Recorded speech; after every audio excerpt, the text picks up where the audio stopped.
Доброе утро всем, кто начинает свой день вместе с программой «Утро Якутии» на телеканалах «Якутия-24» и НВК «Саха». В это утро пятницы с вами я, зовут меня Полина Долинская. Сегодня в нашем эфире мы поделимся с вами вкусным рецептом ачма хачапури. Познакомим вас с Никифором Ивановым, который выращивает карликовые яблоки. Ну а также узнаем, а главное увидим, в чем работают в суровых полевых условиях ученые и исследователи. Также мы съездим сегодня в село Тулагино, познакомимся с коллекционером Евдокией Андреевой и посчитаем, сколько же раритетных вещей у нее в коллекции. Ну и заглянем в ленинградский зоопарк Харчани и узнаем, какой же подарок и сюрприз для нее приготовили работники зоопарка. Друзья, напоминаем, что мы работаем в прямом эфире. Номер нашего WhatsApp 8 914 273 44 88. Рассказывайте, какие у вас планы на выходные, какие у вас интересные события произошли за эту неделю. Поздравляйте родных, знакомых, близких с важными датами. И мы обязательно поздравим их в прямом эфире. А также наша страница в Инстаграме. «Утро Якутии». Подписывайтесь, ставьте лайки, узнавайте анонсы будущих программ. А если по каким-то причинам у вас нет возможности смотреть нас в прямом эфире, вы всегда можете посмотреть повторы на нашем YouTube-канале yak24.ru. Будьте в это утро с нами, встречайте день вместе с «Утром Якутии». Ну и по традиции мы начинаем свое утро с информацией о погоде. По данным Якутского гидрометеоцентра, в 6 часов утра температура воздуха в центральных районах составила 7,4 градусов ниже 0. В Заречной группе -8, +4. В южных в это утро в Алдане +5, в Нерюнгре +6 градусов. В Вилюйской группе тепло от 2 до 4 градусов со знаком плюс. В Нижнеленских 0,4 градуса тепла. В западных от 3 до 8 выше 0. В Колымо-Индигирской в это утро прохладно в село Уснера -5 и +1 в Чукурдахе. В Янских от -6 до 0 градусов, на северо-западе -4, +8. В это утро температура воздуха в 6 часов утра в городе Якутске составила 4 градуса ниже 0. Атмосферное давление 757 миллиметров ртутного столба. Ветер северо-западный дует со скоростью 1 метр в секунду. В течение дня без осадков северо-восточный ветер подует с порывами от 1 до 5 метров в секунду. Днем 17-19 градусов тепла. И прямо сейчас к нам присоединилась наш новостной обозреватель с последними и актуальными новостями.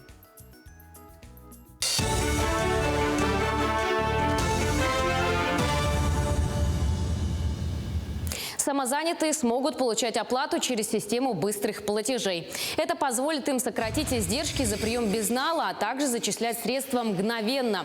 О новой возможности для вышеуказанной категории россиян сообщил оператор национальной системы платежных карт.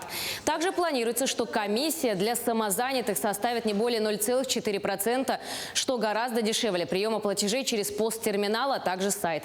Самозанятым будут доступны все формы платежей, что и юрлицам. Они смогут выбирать тот способ оплаты, который станет для них наиболее актуальным. Международная платежная система Visa в следующем году повысит для супермаркетов межбанковскую комиссию за прием карт, а также отменит льготный межбанковский тариф для крупных продавцов бытовой техники, мебели и курьерских служб. Так, с 1 февраля 2022 года размер межбанковской комиссии для супермаркетов повысится с 1 до 1,3% от стоимости товаров, а льготные программы для магазинов с большими объемами продаж будут постепенно отменены. Уровень межбанковской комиссии будет варьироваться и в ряде случаев будет повышен. МВД и Минцифры запустили эксперимент по использованию водителями цифровой копии свидетельства о регистрации транспортного средства.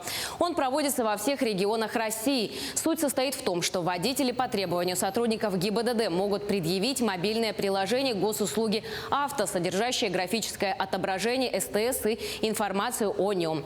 Полицейские будут проверять документ с помощью мобильного устройства путем считывания QR-кода.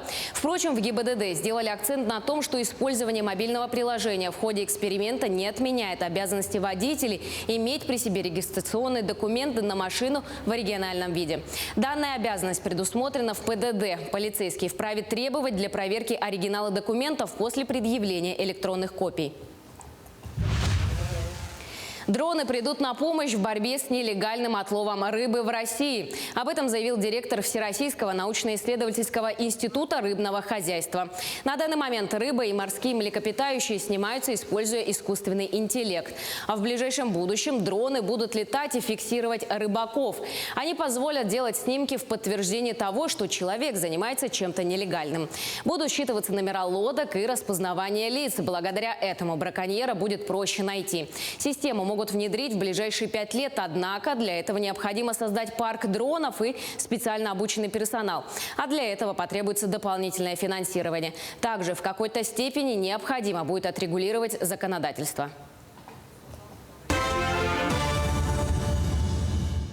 Каких только дат нет в календаре. Между прочим, сегодня, 10 сентября, отмечается следующий праздник. Называется он «День обеда за просмотром телевизора». Друзья, а мы уверены, что вы завтракаете и смотрите вместе с нами, начинаете свой день вместе с программой «Утро Якутия». Ну а также мы узнаем, какие даты и события далее.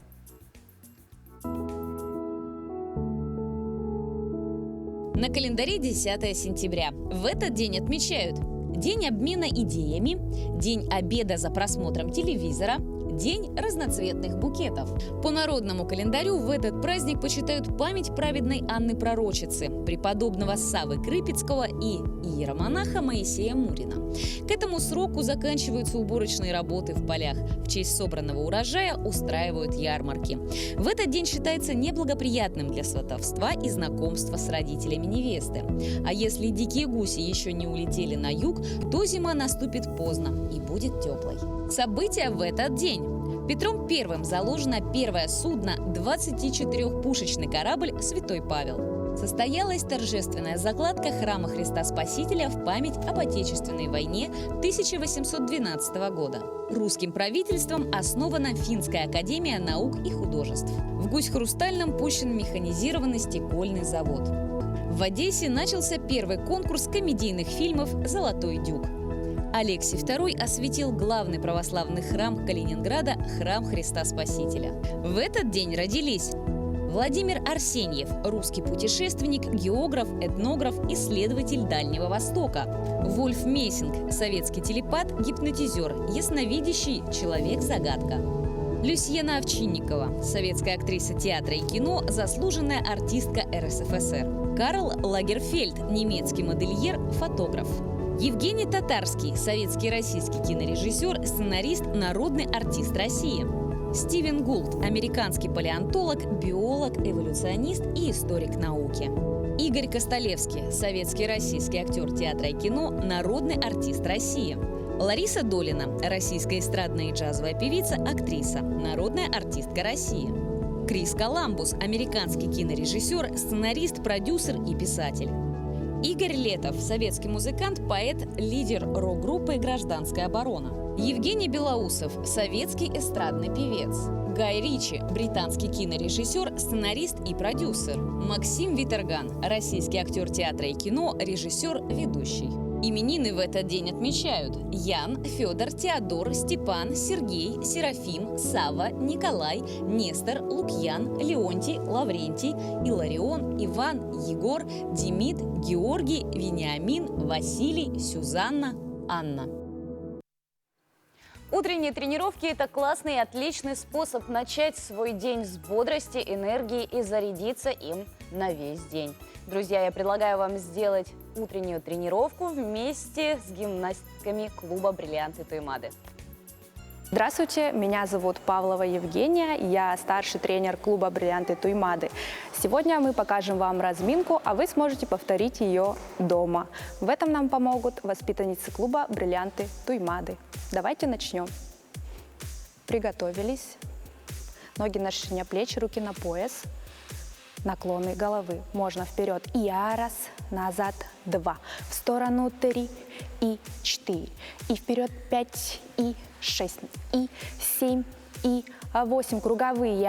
Раз, 2, 3, 4 в другую сторону, и 5, и 6, и 7, и 8. Хорошо. Плечи. И раз, круговые 2, и 3, и 4, другая 5, и 6, и 7, и 8. 2. Раз, и 2, и 3, и 4, и 5, 6, и 7, и 8. Хорошо. Волны к себе можно. И раз, и 2, и 3, пластичнее 4, еще 5, и 6, и 7, и 8. Наклон вперед. И раз, прогнулись назад, 2, и 3, и 4, и 5, и 6, и 7, и 8. Хорошо, пружинка. Готовы, ручки в замок. Можно и раз, 2, 3, 4, 5, 6, 7, 8. Мельница. И раз, и 2, и 3. Ручки тянем. 4, и 5, и 6, и 7, и 8. Хорошо, выросли. 3, 4. Ножки вытянули. Ручки поставили сзади, лопатки собрали, подбородок выше. Ножки на себя натянули, раз, стопочки пошли, 2 вперед. И 3, и 4, и 5, и 6, и 7, и 8. Держим на себя стопочки, раз, 2. Пяточки отрываем от пола, 4, 5. Стараемся, 6, и 7. Натянули стопочки, 8. Хорошо, волны, ручки в стороны. Готовы. И раз в складочку, и 2, и 3, и 4, и 5, и 6, и 7, и 8. Сложили складочку. Расслабляем под коленкой на правую ножку. Угу. Растягиваем переднюю поверхность бедра. Сидим раз, 2, 3, 4, 5, 6, 7. Сошли. 8. Другая ножка. 3. Переход. 4. И раз, 2, 3, 4 на расслабление. 5, 6. Расслабляемся. 7, 8. Встали. 3, 4. Делайте эти упражнения по мере своих возможностей, они вам помогут взбодриться и поднимут вам настроение. Спасибо. В городе Нерюнгри в мире и дружбе проживают более 100 национальностей. При этом каждая из них чтит свои традиции и свою культуру. Сегодня утром секретами приготовления национального блюда ачма хачапури поделится грузинка Тина Мамадашвили. Здравствуйте, я Тина Мамадашвили. Я с грузинской общины города Нерюнгри. Я сегодня вам приготовлю грузинское блюдо ачма. Много ингредиентов не требуется. Нам понадобится 4 яйца, 500 грамм сыра, 200 грамм воды, 350 или 400 грамм масла сливочное и килограмм муки. Берем небольшую емкость. Туда мы кладем 4 яйца, стакан, 200 грамм холодной воды, чайной ложкой соли. И выливаем вот сюда. Добавляем муку, замешаем тесто. Вот у нас в Грузии обязательно тесто замешиваем в мисках.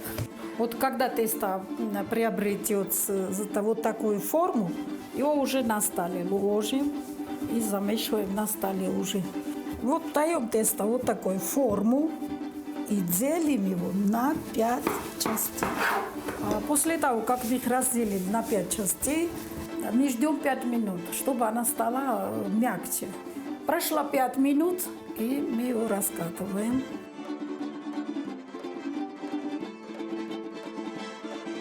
Лепешка у нас готова.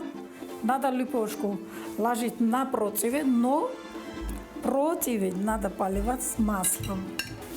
Ложим лепешку вот так.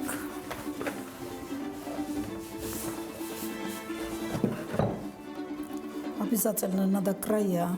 А 3 лепешки по очереди раскатываем и варим по очереди. Солим воду по вкусу и опускаем уже готовую лепешку туда.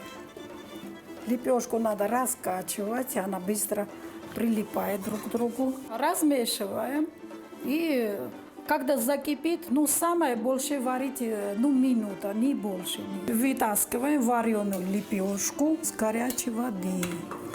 Для этого обязательно надо дуршлаг и шумовка. Потом его кладем в холодную воду, чтобы она остыла. Выложили на противень вареную лепешку. Вот миниатюрный сыр натерли и кладем его на лепешку, на противень.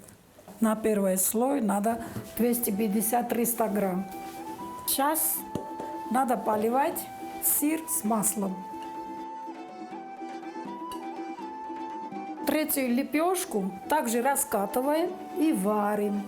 Грузинская кухня очень жирная и сытная. Сейчас мы посыпаем второй слой сыром и поливаем маслом. Тут очень большую роль играет масло. Масло надо немало, надо побольше лить масла. Берем четвертую лепешку, раскатываем, варим, кладем ее на лепешку, на противень. Мы вот это сейчас края поворачиваем вот так. Вот мы раскатали последнюю лепешку. Мы ее уже не варим и ложим сверху на противень и подворачиваем края. Вот у нас все готово. Мы его режем по кускам с ножом, поливаем опять же маслом и отправляем в духовку. Прошло полчаса, и наш хачапури грузинский готов. Пахнет очень приятно, и сам хачапури очень вкусный. Не пожалейте свое время, приготовите грузинский хачапури. Приятного аппетита! Продолжает нашу программу наша рубрика «Год науки и технологий», где мы продолжаем рассказывать о научных достижениях за последние годы. Сегодня экскурсовод исторического парка «Россия. Моя история» Айсен Габышев наглядно продемонстрирует, в какой экипировке ученые и исследователи работают в полевых условиях.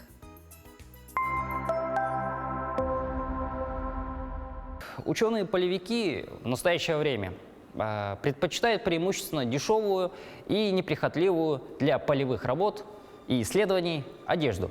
Это, конечно же, в первую очередь одежда военного образца.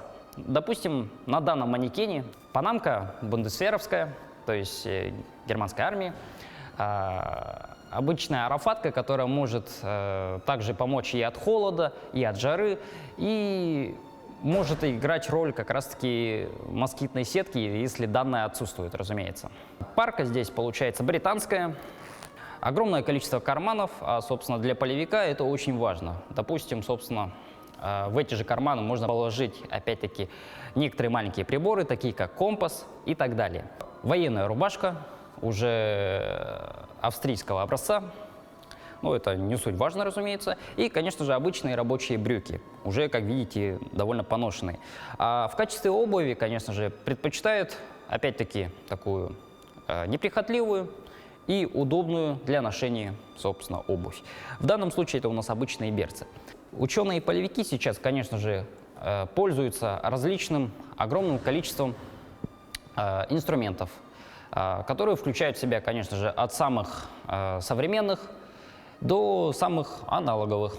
То есть, допустим, если брать геологов, которые работали в Якутии в 20-30-е годы прошлого столетия, они пользовались преимущественно нивелирами.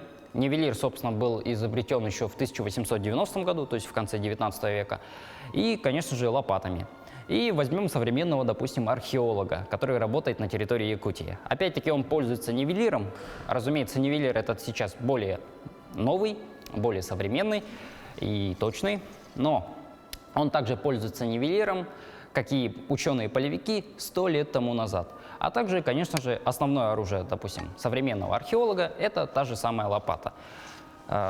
Конечно же, в зависимости от специализации данного ученого, его орудия и инструменты могут немного разниться. Но в основной массе это, конечно же, опять-таки те же самые инструменты, которые использовались в прошлом столетии первыми учеными которые, собственно, открывали заново Якутию. Все это мы говорим почему? Потому что у многих людей иногда возникает неверное представление об ученых как о сугубо кабинетных людях. Но на самом же деле, что и 100 лет тому назад, что и сейчас, есть огромное количество ученых-полевиков, которые работают непосредственно на поле, в самых различных условиях, начиная от тайги, заканчивая самой знойной пустыней. Если же хотите ознакомиться с этим более поподробнее, можете, опять-таки, прийти в мультимедийный парк «Россия. Моя история» и спросить у наших специалистов.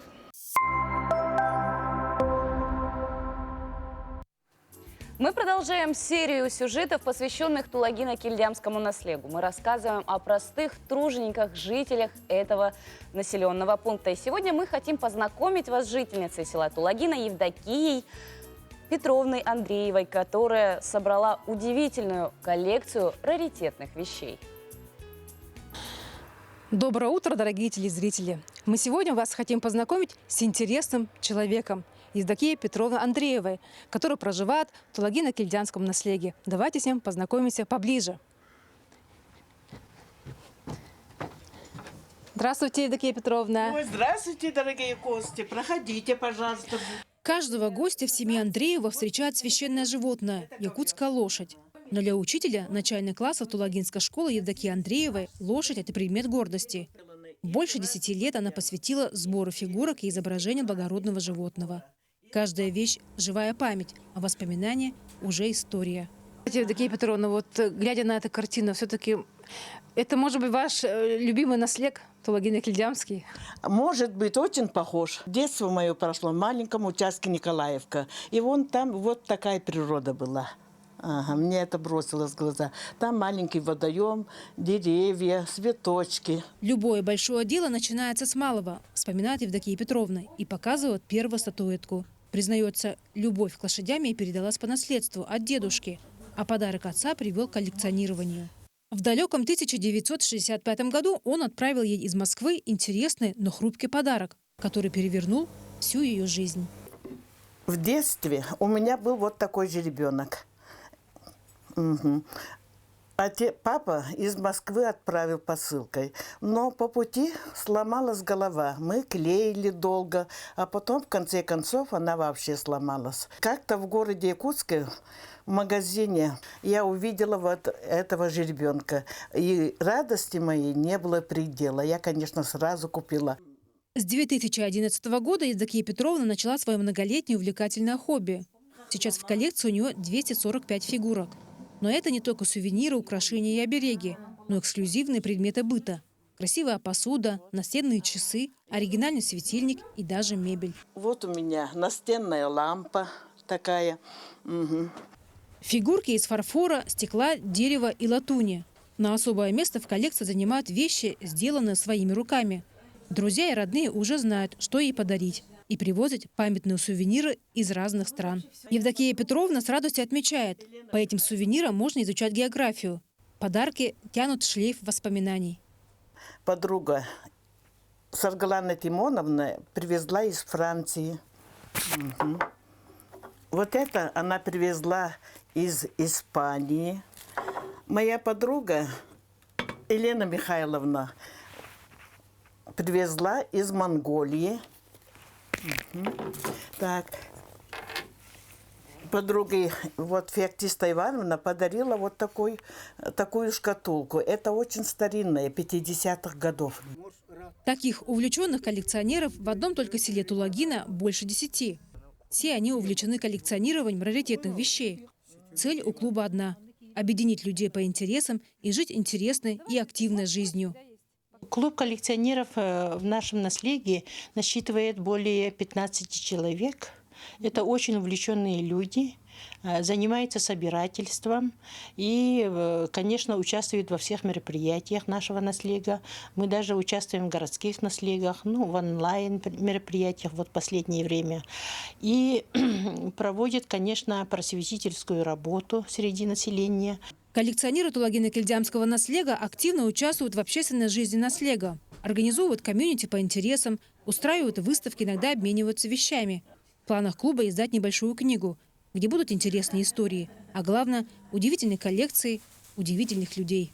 Люблю свой наследие, своих односельчан, люблю свой дом, своих детей, внуков и учеников своих.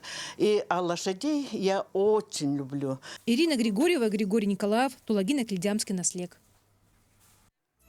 Житель Якутска Никифор Иванов рассказал о том, что выращивает у себя на участке карликовые морозостойкие яблоки, плоды которых не превышают и 1 сантиметра в диаметре. Подробности расскажет Артем Сторонов.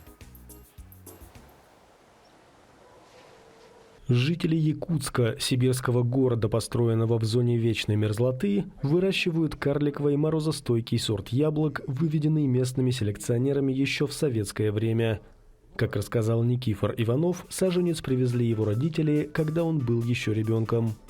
Родители поехали в Покровск к родственнику и попросили у него вот саженец вот этой морозостойкой карликовой яблоньки, которая, видимо, была привита вот на дичок и стала морозостойкой. То есть она спокойно зимует у нас в минус 60. Минус 60 спокойно переносит. Правда, плоды уникального дерева не превышают размером 1 сантиметра, но при этом по вкусу ничем не отличаются от обычных яблок. Хрустит как яблоко и вкус как яблоко. Немножко кисленькое пока. Вот так вот. Садовод отмечает, что растущие на участке деревца служат скорее для украшения, ну и для того, чтобы удивить соседей. Нет, мы никогда не собирали все полностью, потому что это очень, скажем, трудоемкое и кропотливое занятие. Просто там горсточку собрал, поел, угостил кого-нибудь, удивил кого-нибудь. Все. Никифор рассказал, что раньше пробовал делать из этих яблок варенье, но затем перестал, поскольку в сиропе они сильно засахариваются и становятся твердыми. Арбузы для харчаны. Между прочим, прямо сейчас в самом разгаре сезон арбузов, и обитатели Ленинградского зоопарка тоже не прочь полакомиться гигантским плодом. Больше всего их любит белая медведица харчана. Для медведицы арбузы – это лакомство. Она получает по штуке 1 раз в неделю. Она с легкостью разламывает толстую кожуру, чтобы добраться до сладкой мякоти. Так зоопарк не только вносит разнообразие в рацион медведицы, но и обогащает среду обитания. Сотрудники зоопарка рекомендуют всем: берите пример с харчаны. Не забывайте лакомиться сезонными фруктами и овощами. А прямо сейчас к нам присоединилась Валерия Наумова с последними и актуальными новостями.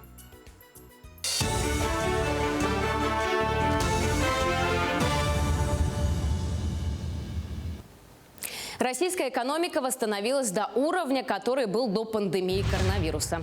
И главную роль здесь сыграли меры поддержки предпринимателей, которые будут продолжены. Об этом заявил премьер-министр Михаил Мишустин. В частности, он сообщил о продлении моратория на плановые проверки малого бизнеса на следующий год, а также рассказал о дальнейших мерах по поддержке граждан. Мораторий коснется порядка 100 тысяч субъектов малого бизнеса. Как объяснил Мишустин, именно благодаря снижению административной нагрузки на бизнес и поддержке предприятий удалось выйти на восстановление экономики после пандемийного кризиса. Мошенники придумали новый способ обмана россиян. Злоумышленники по паспортным данным оформляют на граждан займы в микрофинансовых организациях онлайн. За 2 месяца выявлено около 100 подобных случаев. Договор потребительского займа оформляется онлайн на небольшие суммы. Потенциальный клиент регистрируется на сайте МФО, заполняет анкету и подтверждает согласие с общими условиями договора займа через СМС. Когда человек вводит в личном кабинете присланный МФО код, это является, по сути, его запросом на получение услуги микрозайма. Далее на граждан оформляется микрокредит, о существовании которого они узнают, когда им приходит повестка из суда с требованием о возмещении средств. Представлены результаты исследования финансовой грамотности россиян. Так, 42% пользователей оценивают свой уровень финансовой грамотности как высокий. 30% считают его средним, еще 12% низким. Как отмечается, рост киберпреступлений, зафиксированный в прошлом году, свидетельствует об излишней самоуверенности и переоценке пользователями своего уровня финансовой грамотности. Заместитель министра финансов России также сказал о новых вызовах для граждан в период пандемии и необходимости дополнительного информирования информирование для сохранения финансовой безопасности. Среди тем, наиболее востребованных в социальных сетях, в 20% случаев встречаются способы получения пособий или социальных выплат. Правила защиты от мошенников в 18%, вопросы индексации пенсии в 17%, а умение экономить в 13%. По данным Росстата, услуги пассажирского транспорта с декабря 2020 года по август 2021 подорожали на 10,6%. Основной причиной ценовых колебаний является сезонный фактор, а именно повышенный спрос на перевозки по курортным направлениям. Минтранс продолжает субсидировать авиаперевозки по 4 программам. В этом году на эти цели выделена рекордная сумма – почти 21,5 миллиард рублей, что на 20% больше годом ранее. Помимо субсидирования полетов между регионами на Дальний Восток, в Крым и Калининград утверждены и реализуются программы субсидирования перевозок пассажиров единой дальневосточной авиакомпании «Аврора», а также семейных авиаперелетов.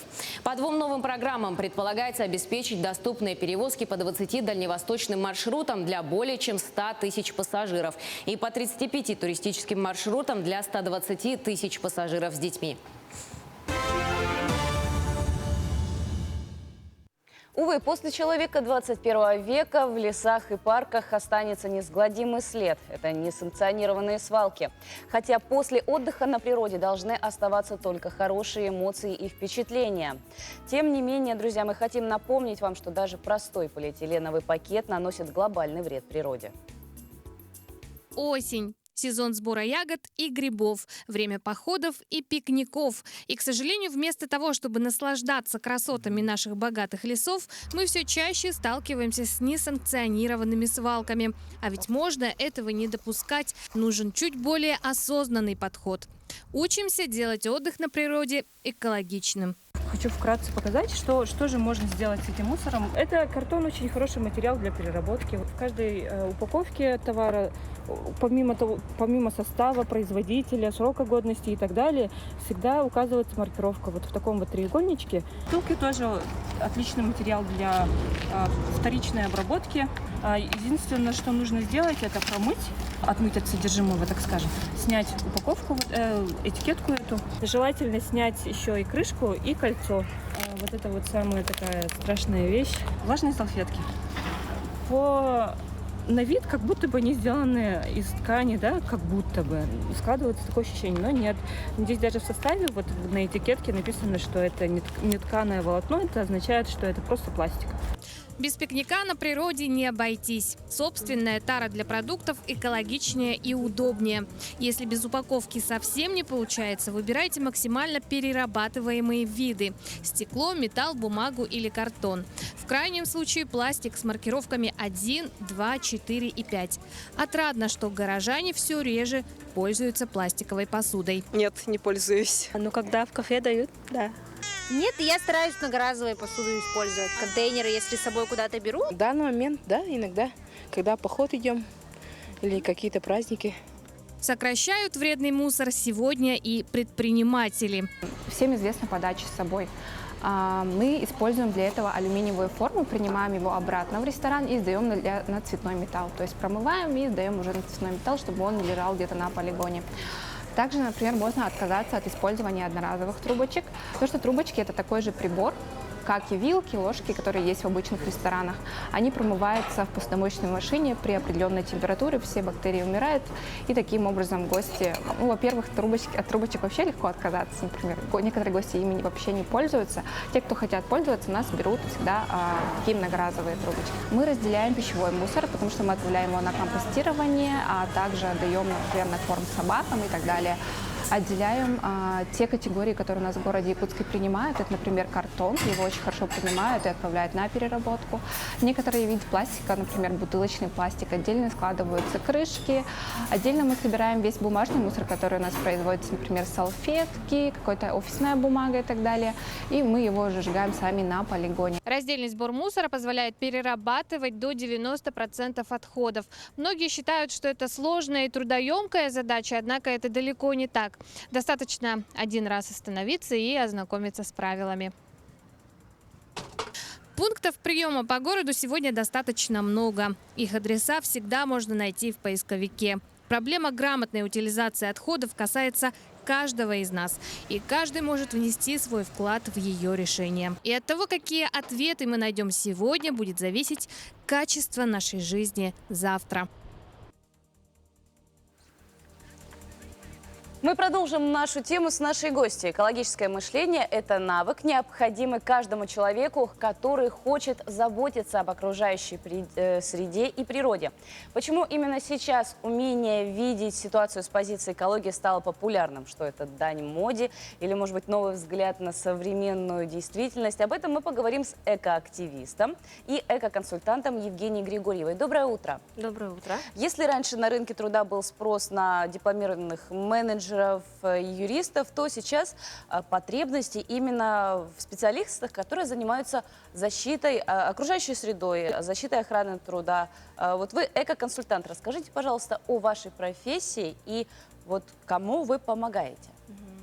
Ну, вообще экопрофессии сейчас набирают очень большой оборот, и в будущем экопрофессии, они будут востребованы во всех сферах жизни человека, начиная от добычи полезных ископаемых, сельскому хозяйству и заканчивая туризмом и даже индустрией моды. Экоконсультант – это специалист, который помогает бизнесу, организациям, предприятиям, компаниям для внедрения экологических технологий и систем. Например? Например, я как экоконсультант могу помочь внедрить в компанию раздельный сбор отходов, могу разработать зеленую политику компании, могу организовать экологическое мероприятие, провести лекции, воркшопы для сотрудников, клиентов, например, компании также, да, проконсультировать по внедрению энергосберегающих технологий и водосберегающих технологий. Ну, возможностей очень много. И как у нас в Якутске уже люди именно поняли основную цель и задачу вот этой вот профессии и вообще вот этого экологического мышления? То есть как воспринимают вот наши граждане? Наши горожане воспринимают это очень хорошо, и у нас очень это хорошо развивается, именно экологическое мышление. И среди бизнеса тоже видно, что люди тянутся, они хотят стать на зеленую сторону. Я, например, недавно сотрудничала, работала с магазином цветов «Кактус». Они пожелали внедрить у себя в салоне раздельный сбор отходов. И я помогла им разработать регламент раздельного сбора отходов. Мы подобрали контейнеры, куда что вывозить. Я все это рассказала. И спрос пока небольшой, но уже есть. Ну, то есть как бы маленькими шагами, но в принципе мы мы идем к тому, чтобы экологическое мышление, оно было у каждого из нас. Вот вы сегодня принесли какие-то вещи для примера. Да, вот я принесла небольшие отходы с моего дома, да. Это все, что можно сдать у нас сейчас на данный момент в городе Якутске. Ну, это, в принципе, все, что можно в каждом доме найти. Да, в каждом доме. Это вот практически. картон. Картон у нас принимается, Якутская экологическая компания. Кстати, у нас очень много компаний, кто принимает вторсырье, их более 5. Можно сдать бутылки, крышки мы сдаем отдельно. Это же вроде бы пластик. Нет. Это другой вид пластика, его нужно сдавать отдельно. Он более плотный, то есть. Да, он идет в проект «Добрые крышечки», помогающий детям с ограниченными возможностями. Также можно сдать вот такие полиэтилен, который антистресс, упаковка, да. Плотные, например, пакеты полиэтиленовые. Пакет с пакетами, я думаю, есть в каждом доме. Да. Также можно сдать, может кто-то удивится, но можно сдать даже консервные банки, железные банки. Они принимаются у нас там, где принимают цветной металл, и можно там сдать. Можно сдать и алюминиевую посуду, то же самое. Даже можно кастрюли, сковородки, туда тоже можно это сдать. Которые уже, в принципе, себя изжили, да? Если уже, они уже изжили себя. И такие подложки из-под продуктов. Он принимает у нас только в городе магазин, Go Green, эко-магазин, они принимают такие подложки. Ну и, конечно, опасные отходы, это у нас батарейки. Батарейки. Вот про батарейки я слышала давно, то есть даже большинство моих знакомых, они именно собирали отдельные урны, в которые складывали батарейки, и потом делали выводы, сколько, во-первых, они в течение месяца тратят их, и сколько как бы сделали выводы, вот, когда это вывозится на общие свалки? Да, То есть это, какой вред? потому что это относится к опасным отходам. И очень хорошо, когда люди начинают именно с этого, потому что начинается все с малого. И батарейки легко начать собирать. Но с чего можно еще вот просто начать? Вот вы говорите, как бы выбросить пакет, но как без пакета мы пойдем в магазин? Ну, например, вот я принесла еще свои вещи, которые у меня почти всегда лежат в сумке. Это вот моя такая сумочка, она вот так раскладывается. Это сумка-шопер? Шопер, да. То есть, в принципе, она такая компактная, ее можно использовать с собой, можно да? ее с собой всегда носить, и проблем нет, пакет не нужен уже. Конечно, многоразовая маска. А здесь у меня многоразовые бахилы. Вот они выглядят вот так. Ну, сейчас люди, конечно, уже некоторые до сих пор скептически относятся к этому, что это не гигиенично или как-то ну, больше это непривычно, можно сказать. Потому что их также вы моете, как, например, моете свою обувь. То же самое. Это вот маленькие сумочки, мешочки для покупки каких-то рассыпчатых вещей, продуктов, либо овощей и фруктов. Это То очень есть удобно. хранить их тоже не так же в Да, полиэтиленовом пакете, а да. можно вот именно вот в Это таких. заменяет очень огромное количество пакетов. И когда я прихожу в магазин, обычно меня всегда спрашивают, а что это, где вы это взяли, очень интересно, как классно. Всегда это очень бывает. А расскажите вот об акции. Вы сотрудничаете с разными организациями, например, Русклиматфонд. И вот скоро у вас как раз-таки 18 сентября что-то глобально интересное планируется. Да. Расскажите подробнее. Русклиматфонд – это некоммерческая организация, она, целью которой является объединить бизнес, сообщество и органы власти для реализации экологических проектов. И фонд был создан для компенсации и сокращения выбросов парниковых газов путем реализации вот тех самых экологических проектов и посадки деревьев на больших площадях в разных регионах России. Вот 18 сентября у нас пройдет большое масштабное мероприятие по лесовосстановлению. Будет проходить в городе Якутске на Вилюйском тракте 29-м километре. Мы должны будем посадить 20 тысяч деревьев. Мы задействовали более уже 100 волонтеров. После объявления, кстати, вот о наборе волонтеров, люди очень проявили себя с такой хорошей стороны, да, что за 7 дней записалось почти 200 человек. Ну, мы вам желаем только успехов, друзья. Давайте вспомним, как еще маленький принц нам говорил: с утра просыпаешься, привел себя в порядок и приведи в порядок свою планету. Так что, друзья, экологическое мышление и изменения начинаются с изменений внутри нас. Так что, друзья, участвуйте в акции, давайте будем заботиться о нашей планете. И мы будем желать, чтобы к вашему движению присоединилось как можно больше людей. Ну а мы прервемся на некоторое время и продолжим наш эфир.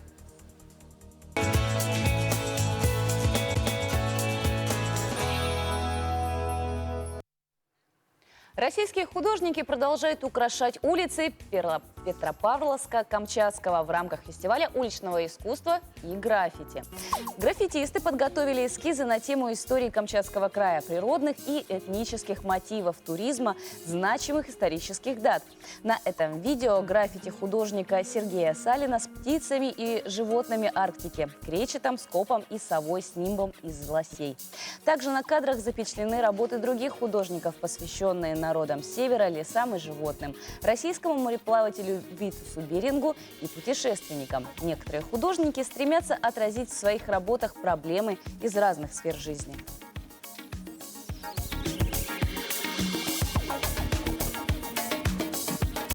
Я хотел отразить представителей ярких, так сказать, и в то же время обратить внимание на проблемы, которые с ним происходят. Ну и, как я уже сказал, рисовать природу одно удовольствие, поэтому выбрал в этом случае птиц. Ну, все прекрасно понимают проблемы, допустим, с тем же кречетом, что их отлавливают постоянно. Проблемы экологии, условия, которые человек создает, чтобы существовали эти животные. Ведь все сокращается, не было еще такого, чтобы какие-то популяции увеличивались. Где-то что-то по мелочи, а в основном все страдает от нашей деятельности. В фестивале участвуют 9 художников, 4 с Камчатки и 5 из других регионов России. Всего утверждено 15 фасадов домов, на которых появится 14 граффити. На данный момент завершено 7 работ. Администрация города сообщила, что все дома и эскизы работ предварительно согласованы с жителями и управляющими компаниями. Жители города будут голосовать за лучшие работы. 3 художников, набравшие наибольшее количество голосов, получат денежные призы и подарки.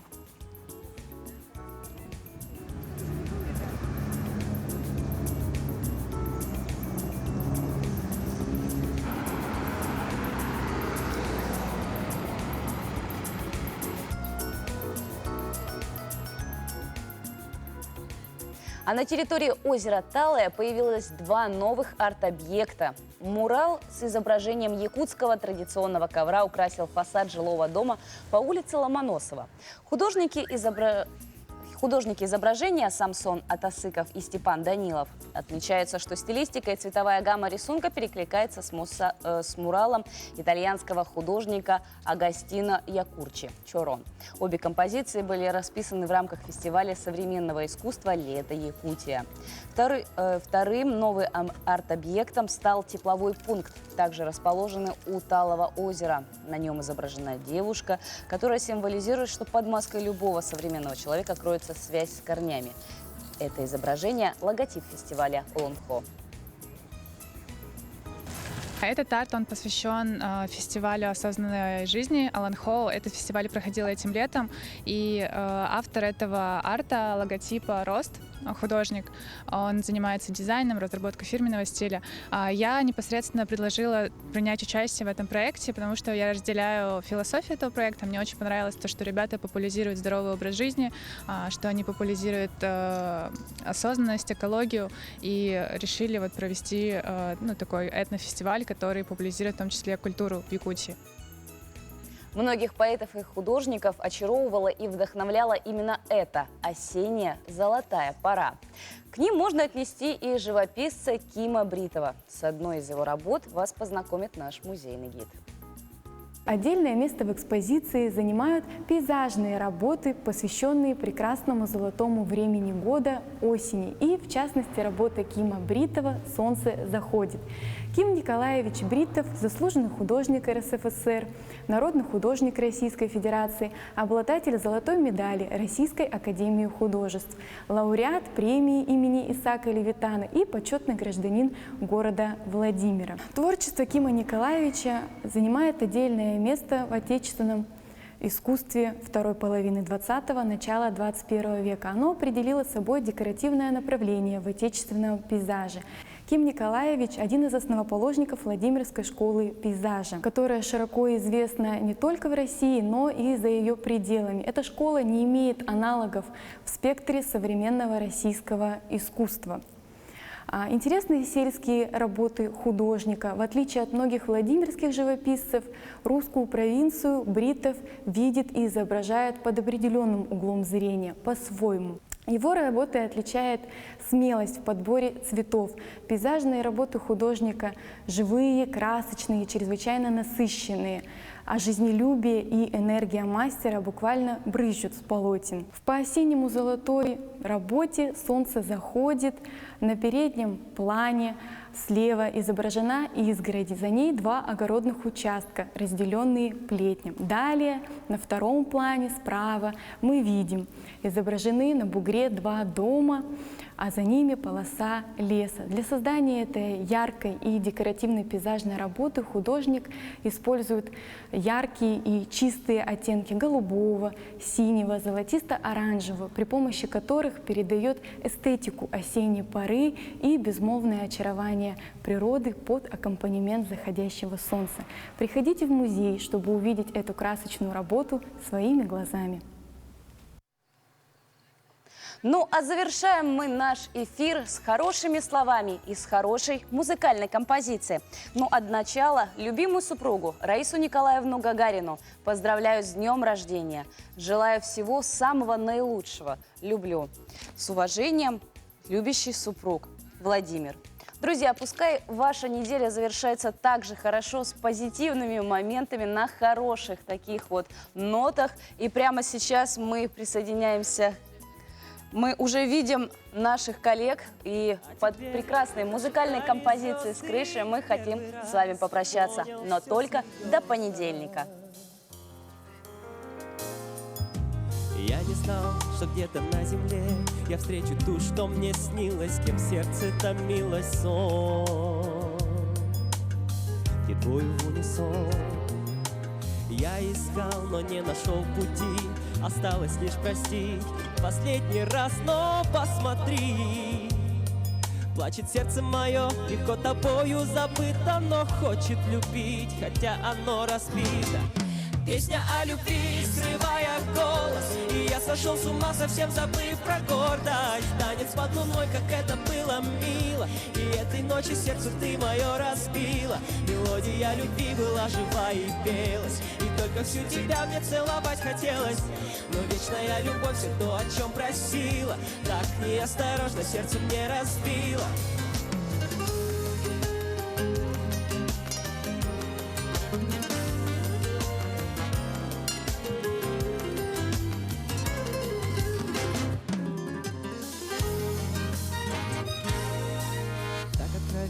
Ты была со мной, как забыть о тебе, как признать свою любовь. Ответ утерян вновь, и пусть не получилось уберечь мое сердце, ни о чем не жалею я, другого мне не надо. Плачет сердце мое, легко тобою забыто, но хочет любить, хотя оно разбито. Песня о любви, срывая голос, и я сошел с ума, совсем забыв про гордость. Танец под луной, как это было мило, и этой ночи сердце ты мое разбила. Мелодия любви была жива и пелась, и только всю тебя мне целовать хотелось. Но вечная любовь все то, о чем просила, так неосторожно сердце мне разбила.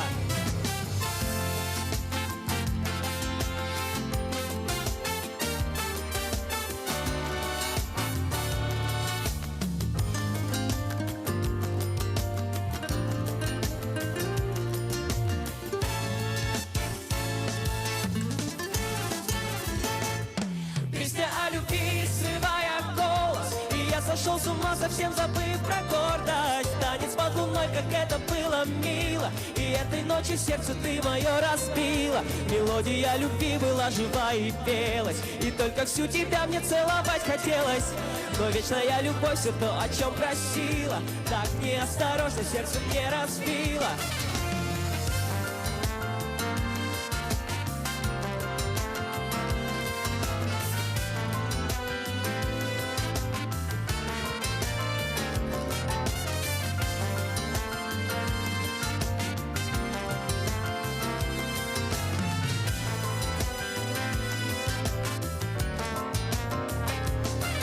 О любви, срывая голос, и я сошел с ума, совсем забыв про гордость. Танец под луной, как это было мило, и этой ночью сердце ты мое разбила. Мелодия любви была жива и пелась, и только всю тебя мне целовать хотелось. Но вечная любовь все то, о чем просила, так неосторожно сердце мне разбила.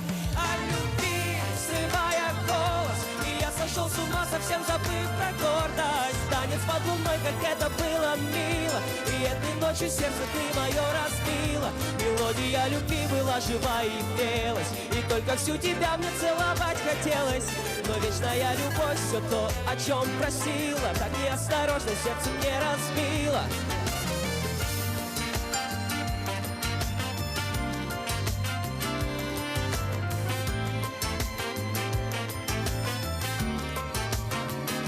Мелодия любви была жива и пелась, и только всю тебя мне целовать хотелось.